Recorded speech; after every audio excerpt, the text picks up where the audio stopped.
Hello friends, welcome back to my channel. আশা করি সবাই ভালো আছেন, আমিও ভালো আছি। আজকে তৈরি করব পুডিং। পুডিং নিয়ে অনেকের অনেক ধরনের সমস্যাই রয়েছে, ভালোভাবে এটা জমে না বা ক্যারামেলটা তৈরি হয় না। আমি চাই আমার ভিডিওটা আপনারা দেখে তৈরি করুন, অবশ্যই এটি পারফেক্ট এবং সুন্দরভাবে তৈরি হয়ে যাবে।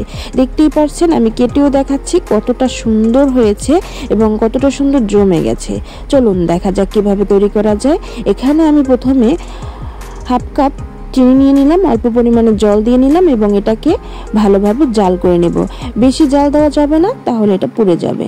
দেখতেই পাচ্ছেন কতটা সুন্দর হয়ে গেছে। এটাকে এখন আমি রেস্টের জন্য রেখে দেবো যতক্ষণ পর্যন্ত ঠান্ডা না হয়।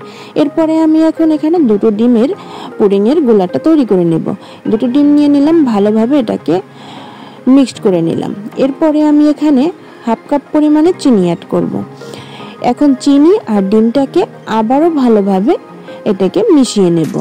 বন্ধুরা, আমার ভিডিওটা ধৈর্য সহকারে দেখতে থাকবেন। এরপরে আমি এখানে আগের থেকে জাল করে রাখা ঠান্ডা দুধ 1 কাপ পরিমাণে সেটাও দিয়ে দিলাম। এরপরে দুটোকে ভালোভাবে মিক্সড করে নেব।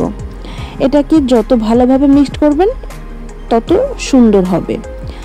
তো বন্ধুরা, এখনও যারা আমার ভিডিওটাকে লাইক এবং কমেন্ট করোনি, অবশ্যই লাইক কমেন্ট করবে এবং সাবস্ক্রাইব করে রাখবে। দেখতেই পাচ্ছেন আমার গোলাটা তৈরি হয়ে গেছে। এরপরে আমি এখন এটার মধ্যে দিয়ে দেব।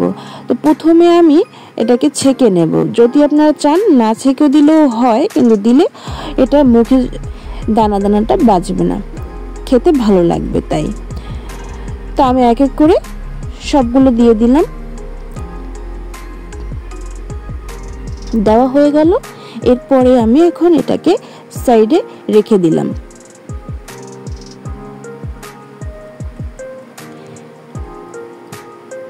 এটা যখন রাখা হয়ে গেল, এরপরে আমি কড়াইতে আগে থেকে জল গরম করতে দিয়ে দিয়েছিলাম। এর মধ্যে আমি এখন একটা স্ট্যান্ড দিয়ে দেব। এরপরে আমি সেই পুডিংয়ের গোলাটাকে এখানে রেখে দেব। পাত্রটাকে রেখে দিলাম এবং এটাকে এখন আমি ঢেকে দেব।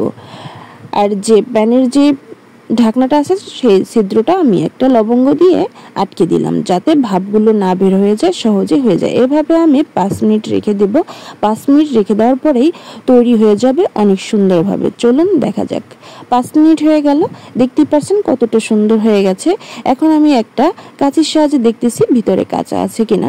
দেখতেই পাচ্ছেন যে আমার কাঁচির সাহায্যে কোনো কিছু লেগে নেই, তার মানে এটা পারফেক্টভাবে তৈরি হয়ে গেছে। এরপরে এখন এটাকে আমি নামিয়ে ঠান্ডা করে নিলাম।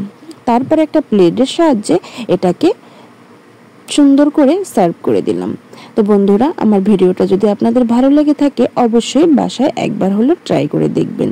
আমার ভিডিও অনুযায়ী চেষ্টা করুন, সুন্দরভাবে তৈরি হয়ে যাবে।